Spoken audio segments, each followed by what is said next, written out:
Next time on a very spooky fine dining podcast, the season 1 finale, TGI Fridays the 13th. Oh, you betcha, pineapple's gonna hit the fan as Michael's son Juicy, or in this episode, Juice's son Voorhees, goes on a murderous rampage, and no one is safe. It gets real spooky, it gets real bloody, and not everyone's gonna make it to the end of the episode. Who will live, who will die? Listen to Fine Dining, the search for the most mediocre restaurant in America, break down a trip to TGI Fridays based on the atmosphere, the service, and the food, and try not to be scared to death. Hear the thrilling finale of Fine Dining, Wednesday, October 25th, wherever you get your podcasts.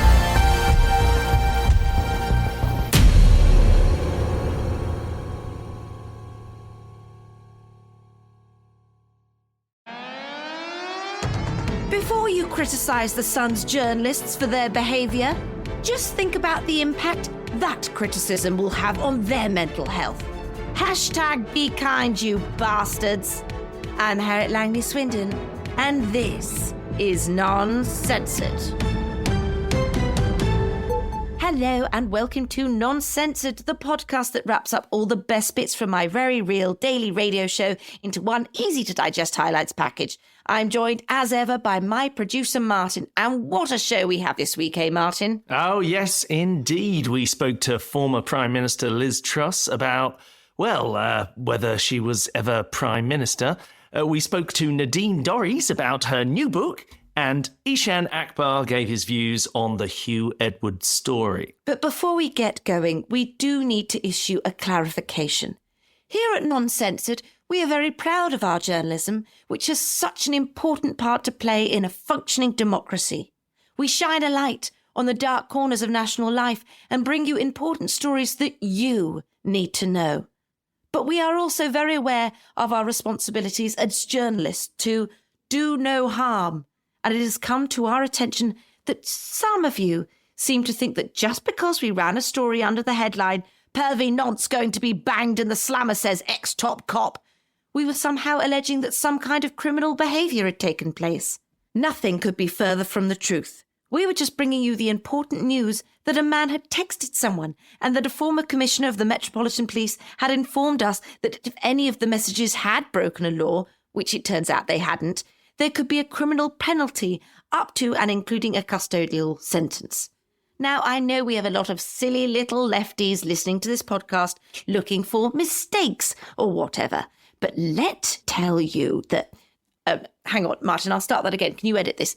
Let me tell you, we don't make mistakes here at Non-Censored because we care too much about journalism. Anyway, if you could stop tweeting at me about this, that would be great. You can, however, tweet us or email us questions, corrections, and contributions to our crowdsourced Donald Trump erotic thriller set in the steamy world of golf. Any hole's a goal. By emailing noncensoredpodcast@gmail.com. We've got a Time for Questions episode scheduled in 2 weeks, so do get writing. But on to this week's show, and we'll start with Eshaan Akbar, who came in to talk about the week of confusion surrounding the BBC's Hugh Edwards.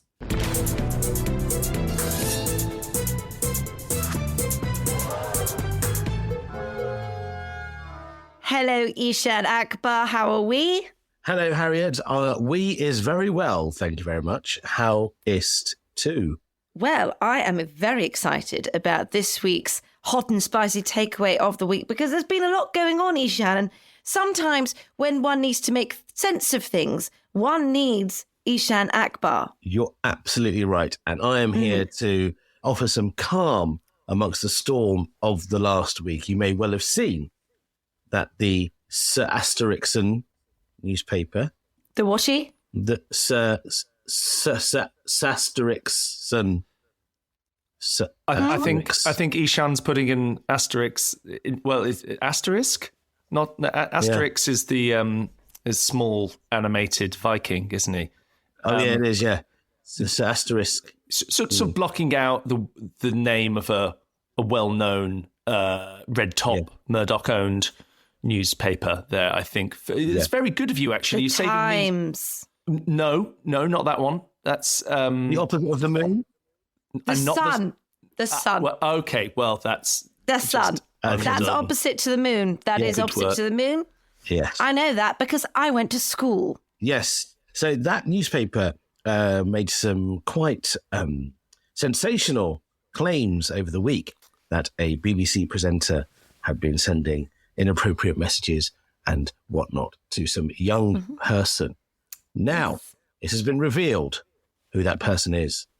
A certain her asterisks were. Oh dear, this is going to get very Eshaan, tedious. No, I do appreciate you. I feel like you're doing me a favour here by not alleging anything that could cause libel. But Yes. it is going to make it quite difficult to hold a conversation if you keep on putting asterisks inside your words. So maybe just say the words and we'll bleep out the ones that we think might be defamatory. Okay. Hugh Edwards, the white-top Welsh newsreader, had been sending messages. His wife, Vicky Flind or Flind, I don't know how to say her surname. Just put an asterisk in it. She has said that Hugh Edwards has been suffering from mental health issues for a little while, is currently in hospital, and is the person at the centre of this storm. It has also been revealed that some colleagues from Newsnight have said that he had sent them inappropriate messages with some X's on the end. And so Hugh Edwards is in a lot of trouble. Now, the hot and spicy takeaway is this. The Sun were absolutely right. Yes. This is the thing. Yes. We don't want the red tops to do some of the nefarious things that they do, but they took this claim, they published this claim, they got the rumour mill going, and they were right. Yes, I think we have to specify they weren't right about the claim, but they were right to put the claim out there. I mean, Yes, you're absolutely right. Yeah, they're right. Yes, you can be right about putting a claim out there, but not about the claim itself. Yes. Yes. Are we all going to be held accountable for the things we say? Yeah. I don't want to live in that world. Yeah, absolutely. I agree with you. it hinges on some pretty dubious territory. I mean, the idea that they said that there could be jail time for this, as it was at the time, unspecified person.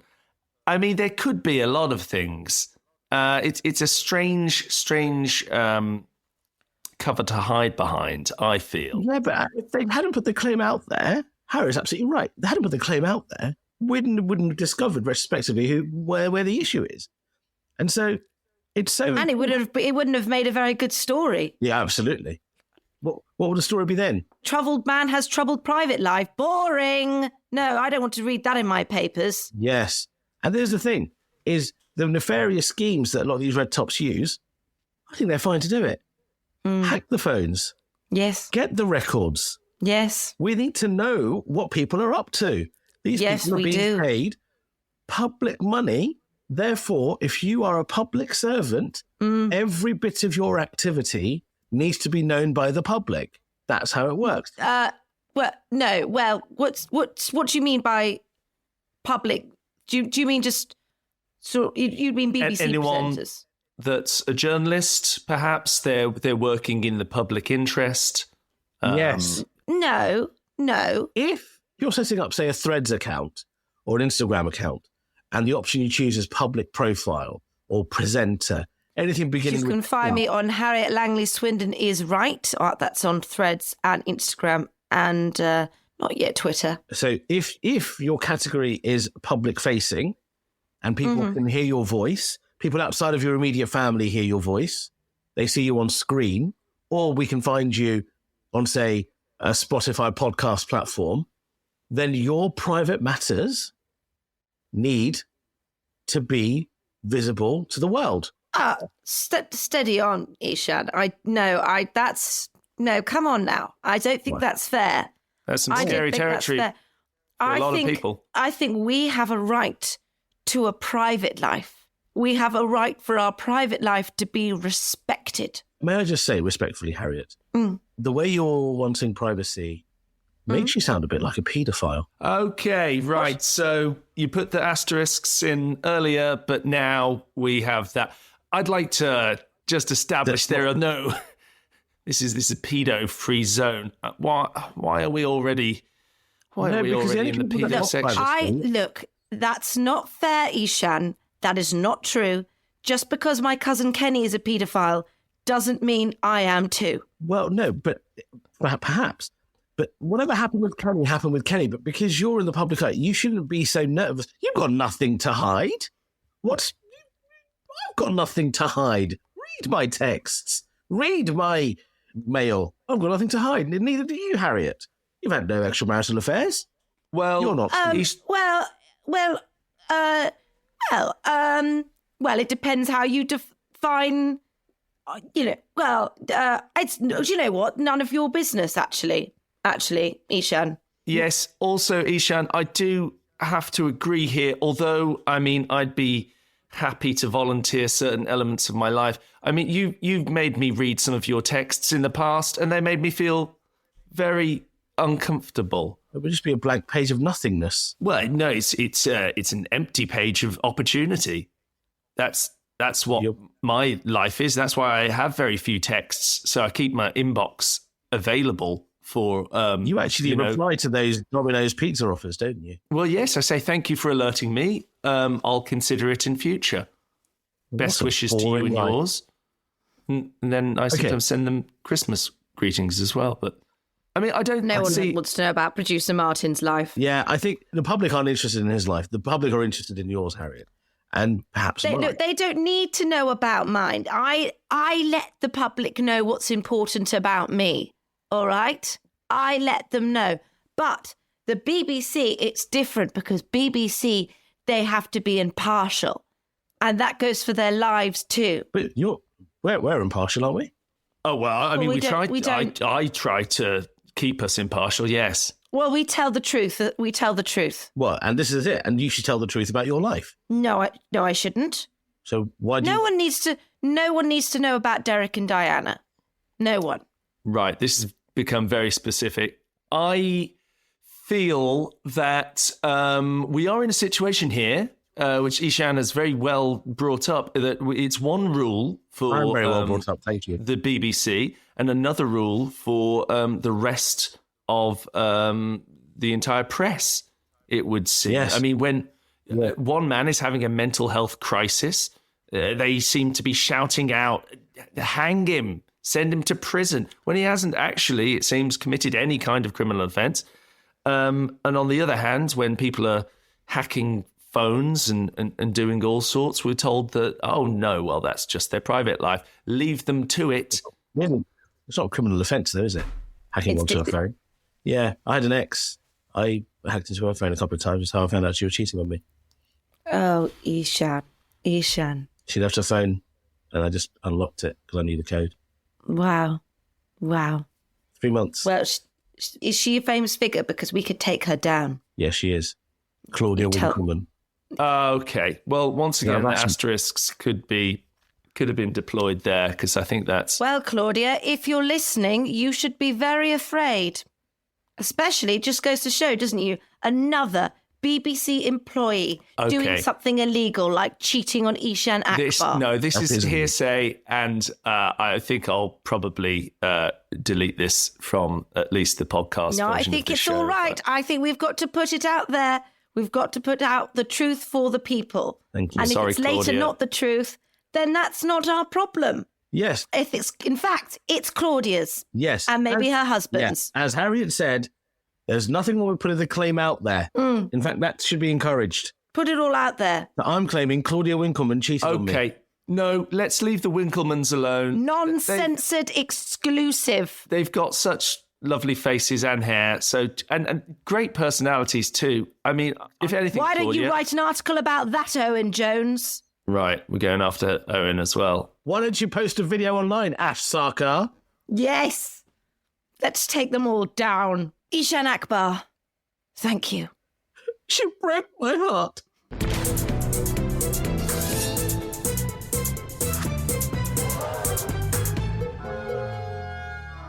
Now, if you keep up with the news, you'll know that the United Kingdom's current Prime Minister is Rishi Sunak. But did you know that that wasn't always the case? Yes, it's true. Before Rishi Sunak, there was another Prime Minister called Liz Truss. And we mention this because not everyone seems to remember this. Not least our next guest, former Prime Minister Liz Truss. Let's take a listen. Liz, absolutely great to get you back in the show. How are you? I'm very well, thank you, Harriet. And I can't help but to notice you've brought a little friend with you to say hello to you, Martin. Yes, hello, Liz. How are you doing? Good to have you back on. That's a bit of a personal question, Martin. Maybe we should discuss this over drinks and dinner, or the other way around. I don't mind. Well, I don't think that's necessary, but it's very kind of you to offer. Yes, Liz, it's absolutely wonderful to have you on. And thank you. Great, because we're here today to talk about Liz Truss's Growth Commission by Liz Truss. Sounds very exciting.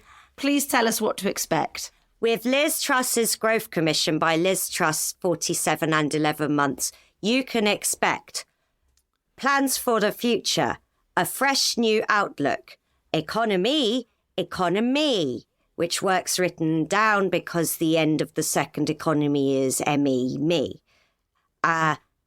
Liz we Liz. Brilliant. That's absolutely wonderful.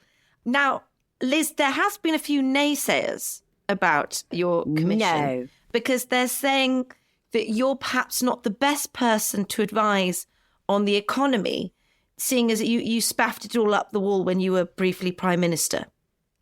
Of where? Of the UK. Yeah. Is that... No. Are you thinking of Watchdog and Alice Beer? Because that happens.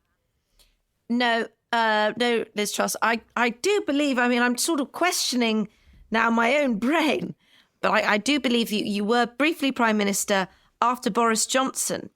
No, he was Prime Minister.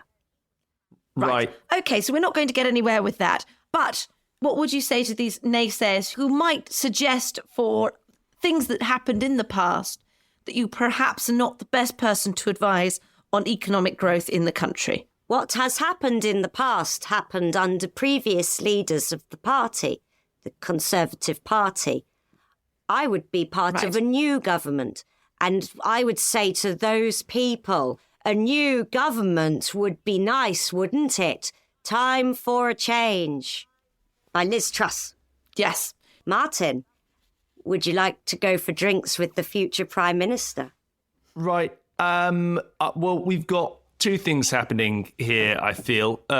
One is a lovely offer of drinks, and I do enjoy drinks with anyone that's got something interesting See you to say. there. So thank you for that. See you there, Right. yes. The other issue, it seems, is that... I feel like Cilla Black. No, I'm very much married, but... I'm contestant number 2, and you chose me. From the, they had 3, I don't didn't think I've they? chosen... They had 3, and then They you'd did, be Liz, behind yeah. the screen, and you'd pick number 2 for their great ideas. Hey, and Martin, Well, GDP stands for Get It Up. that doesn't... GDP. GDP. Right. Well, I have a question for number 2, which is... That's me. Yes, the second Prime Minister coming up. So you have previously been associated, of course, with Kwasi Kwarteng. Some might remember that collaboration very well, indeed. My question to you, number 2, is why would your new economic policies be any different from those that you put into process with Kwasi Kwarteng, which had a pretty seismic effect on the UK and global economy? I don't know what Alice Beer got up to, but let me tell you this. True capitalism has never truly been tried. Why don't we go for it? My new slogan for my economic growth is just do it with capitalism. All of capitalism, let's do it, just do it. Well, which bits haven't been tried yet? Doing it all at the same time with no taxes. That is very convincing. You've heard of low taxes. Now imagine no taxes. That's a slogan. Get it up. Oh, that's very good, Liz. That's very good. I wrote I'm it. Sort of convinced by that. And maybe we do need something new. I feel we've had these men, haven't we? We've had Rishi and Boris. Why Yes. not? Why not try someone new? Someone new, someone we haven't had before.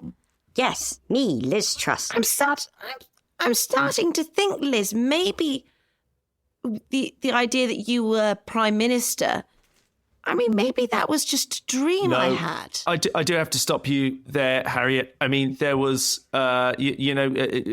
we did have Liz Truss as our Prime Minister. Do you remember the Queen died? And she was partly maybe, in charge of that. And then she tanked the economy. Sorry, no offence, Liz.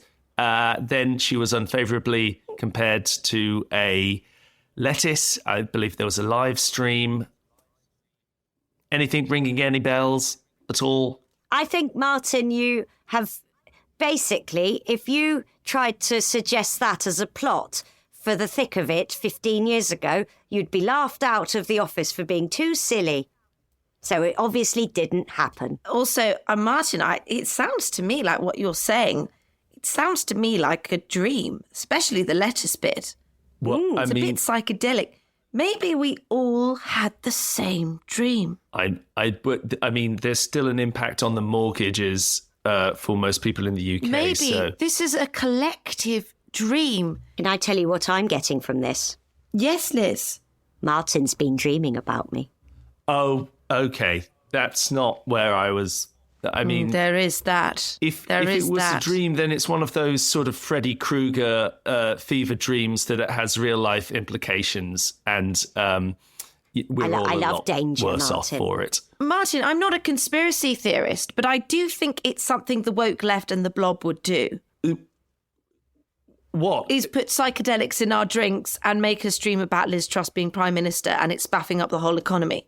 I mean, we've got a strange merging of... Because but listen, Martin, hear me out. Liz, we've just heard her come up with some very, very persuasive slogans.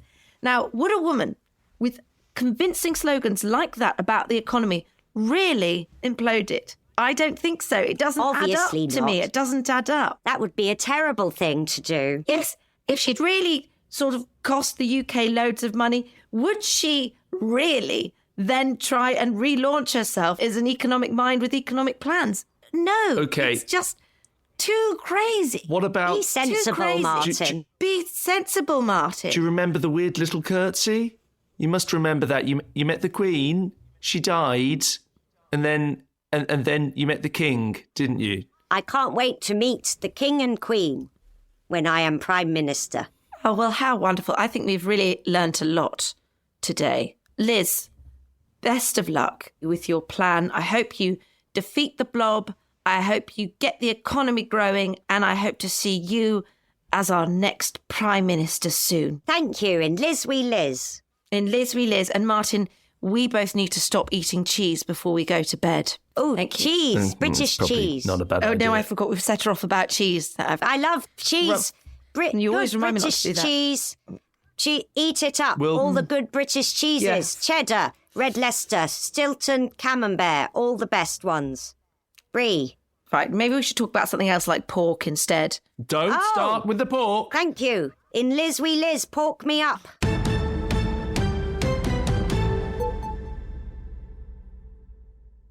Finally, we have exciting news from the world of publishing. Well, we have news from the world of publishing. I mean, I'm excited. Oh, I'm sure you are. You and all the other easily pleased people who scour supermarket bargain book bins. Well, anyway, the news is that Nadine Dorries has a new book coming out, and we spoke to her about it. Here, let's take a listen.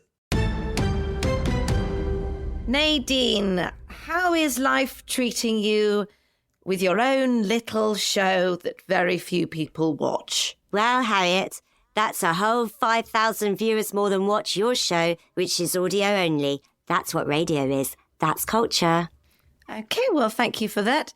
Now, there's many things to talk to you about because there's a lot of people that are rather cross with you, Nadine. But before we get on to that, which I have to say I can't wait to talk about, you have got a bit of your book that you want to share with our listeners. Yes, you can all get involved because I am releasing the bombshell book of the century. It's called The Plot. And you could say that I've lost the plot because of how angry I am at how Boris Johnson, the People's Prime Minister, is being treated. And you can read all about it in my book from September 28th, 3 days before the Conservative Party conference.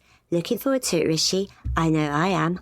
Well, that's great. So what should your readers be expecting from this book? A political assassination detailed in detail across many chapters. We'll find out how many when it comes out because I'm in the process of writing the one and only draft.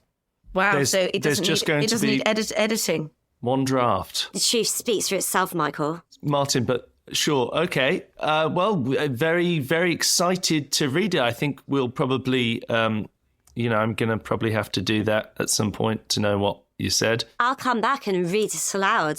Do you have anything you can read us yet, Nadine, or is it too early to reveal anything? I'm not revealing anything on your show when I've got my own show to reveal to literally tens of viewers. OK, well, that's a bit selfish, isn't it? If the shoe fits. Yeah, well, that doesn't make any sense. So, Nadine, you've got your book. You're very busy. You're also still an MP, apparently. Exactly. No, there's no apparently about it, so I definitely am. I'm not going anywhere, bitch. Wow, right, OK. Well, you haven't been in Parliament very much, have you? I can't be in Parliament all the time, actually, Harriet, because I've been very busy writing a book which will blow your socks off. That does make sense. Nadine, of course, you, as an MP, do represent the people of it's Mid Bedfordshire. How do they feel about your current allocation of time? Because you've been in the papers quite a lot recently, trying to get to the bottom of this peerage debacle. Is that something that they're pro, or do they have other concerns, perhaps about Michael, taxes? Believe me. But look, Michael, let me tell you, I have been a loyal servant to the people of my constituents and let me tell you, they have been banging on my office door whenever I'm doing a clinic to ask about why, Nadine, why have you been denied a peerage? It's all we're interested in. It's all they care about. I am talking hypothetically, of course, because I cannot possibly be in my office right now. I have book to write. Excuse me. Right. I mean, Producer Martin does make some good points about your constituents because they see a lot of things going on. You've got your book, you've got your TV show, and you've got this nonsense about the peerage. Now, it's not nonsense if it's real. Okay, well, Nadine, in a very, very unusual move, they don't do this for anyone, Nadine. Simon Case has reported you to the Speaker for bad behaviour. Let me tell you a little bit about Simon Case. He's just devastated that he didn't get to investigate Partygate, a complete non-story that he was very much involved with, and that's why he wasn't allowed to investigate it. He's always had it in for me because I threw the best parties, and guess who was never invited? Simon Case. Because you know what? He was a crap judge on the X Factor, and he's crap at investigating Partygate, a non-story. I think they're different people. I Chris feel has got talent, like perhaps you've got only if you come round my house, because I've got talent. That's what I'm saying. Nadine, you've been accused of trying to interfere in the honours system. By who? You sent, by Simon Case. Apparently you sent a forceful message suggesting that you be added to Liz Truss's resignation honours list. And, excuse me, what's wrong with that? I backed her all the way until I didn't. It's just, I mean, how many honours lists are you going to insist that you go on, Nadine? As many as I like. Go on for? Well, listen, I'll tell you how many. How many prime ministers before the end of this regime? I'll insist that I'm added to every single honours list of all of them. How about that? Stick that up your arse, Simon Case. Okay, some more colourful language going on there, Nadine. Do remember that we have broadcasting standards here. Yeah, I suppose the question is, do you think Rishi would pop you on the list?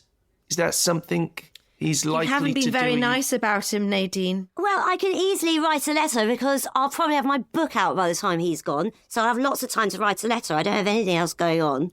Now, Nadine, because I'm a proper broadcaster and I do my research and I don't just fanny around on my own show without any proper research. I do other things as well. I also am on Twitter. I'm also impartial. So even though the case against you is quite strong, it would be amiss of me not to mention that you have had your supporters.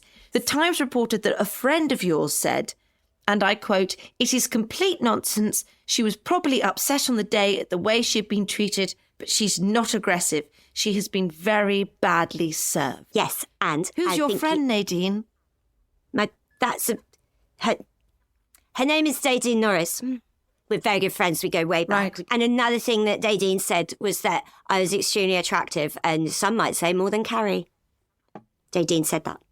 Dating quote her on really that. is one of those unusual names that you don't hear enough these days. So is Michael. It's a pretty common, I think, Christian name, but a nice Well, actually, one. we should establish that his name's Martin and not Michael, Well, Nadine. maybe if he had a more normal name that we all knew, like Nadine, I'd remember his name. It's always a bit suspicious, isn't it, I think, when they have anonymous friends in papers. Oh, Harriet, you didn't even recognise what having friends is, and that's why you're having a go at me just for being really good friends with Nadine. Well, no, it's good to mention, isn't it, Nadine, that you've got some friends, I guess, in some quarters. But I have lots of friends, actually. I have lots of friends. Humble brag. Martin's my friend. Am I? Yes. Oh, well, thank you, Harriet. I mean, I'd always assumed that, we're family, really. Shut up, Martin. Right, yes, no, of course, yeah. Well, it's interesting what you said about Nadine also saying that you're very attractive, because the Times clearly didn't think that was worth reporting on. Oh, well, let me tell you something about the Times. Do you know who Robert Peston's partner is? Yes, I think so. It's I don't know. Mrs. Just Times. journalist. You could call her Mrs. Times, right? The day before Boris Johnson's first ever conference, she printed a story that Boris Johnson had touched on her leg, something he would never, ever do. Well, Nadine, it's funny you say that, because you tweeted this recently about Robert Peston, and that was because he pointed out that your book is being published on the eve of Sunak's first and massively important party conference as PM. I hope he's excited, because I know I am. Maybe I'll be there, maybe I won't. One thing's for sure, I've always got the option of crossing the floor and joining Labour, who, as we know, would welcome me with open arms these days. Right, okay, well, Nadine, That'd be random. that's It'd be so random, quite wouldn't it, if I did that? Don't you think? Nadine, don't threaten to join the Marxists, Nadine. Well, I can do it if I want. No, listen, Nadine, I know They'd we've had our have me. differences, but you can't just out of spite. I know you're out of control right now, and you're going through some dark times. I've lost the you plot. You have lost the plot, and I don't think you should do anything rash like joining the communists under Keir Starmer. I could do it, and everyone would say, "Oh my God, I can't believe Nadine did that." And the Labour Party would be like, "Yeah, girl boss, girl boss." I mean, But I think we should leave we the do interview love a girl there. boss. Nadine, I want you to know that they would never make you culture secretary. I can't believe you would say that at the end of an interview when you know everybody loved what I did as culture secretary. Media, culture, digital and sport. I was all four things. Who even knows what media is? Not me, never found out. And that's what makes me so relatable. Oh, well, thanks, Nadine. I hope you come back on the show soon. I will, and I'll tell you all about the plot. Lovely. Goodbye, Michael. Well, that's it for this week. Like, subscribe, tell your friends, follow the Out of Context Non-Censored Twitter account, and keep those questions and erotic thriller contributions coming to noncensoredpodcast@gmail.com. With thanks to Rosie Holt, Brendan Murphy, Eshaan Akbar, Suze Kempner, and Ed Morrish. I'm Harriet Langley-Swindon, and we'll be back next week with more Non-Censored.